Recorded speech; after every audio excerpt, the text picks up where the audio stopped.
आप सभी जानते हैं कर्नाटक के असेंबली में Karnataka transparency in public procurement KTPP यह जो बिल था इसमें अमेंडमेंट के साथ, इस एक्ट में अमेंडमेंट के साथ आज बिल पारित हुआ है।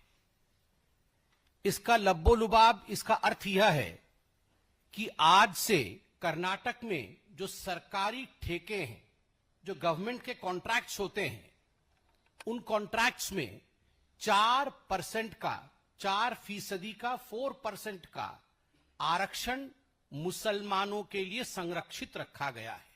मुसलमान कॉन्ट्रैक्टर्स को दिया जाएगा। यह जो KTPP एक्ट है, इसके संशोधन के पश्चात दो बातें अब सामने आती है।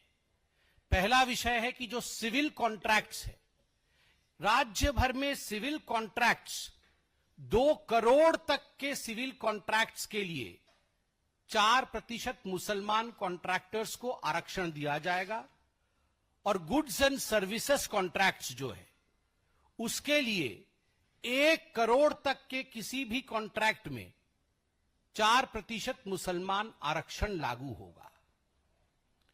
मुझे यह बताते हुए दुख हो रहा है कि यह जो आरक्षण है, ये जो 4% मुस्लिम आरक्षण या रिजर्वेशन दिया गया है, यह कैटेगरी 2B OBC आरक्षण के अंतर्गत दिया गया है। जो पिछड़ा वर्ग होता है, OBC होता है, उस OBC कैटेगरी 2B में से 4% दिया गया है। इसका अर्थ है कि OBC बंधुओं के अधिकार को मार करके, उसमें सेंधमारी करके जो OBC को मिलना चाहिए उसे काट करके कर्नाटक की सिद्धरमैया सरकार ने राहुल गांधी जी के कहने पर मुसलमानों को दिया है। This is an infringement into the rights of the OBCs of the country. देश के जो पिछड़े वर्ग के हमारे बंधु हैं, OBC वर्ग है, उनके अधिकारों में सेंधमारी हुई है।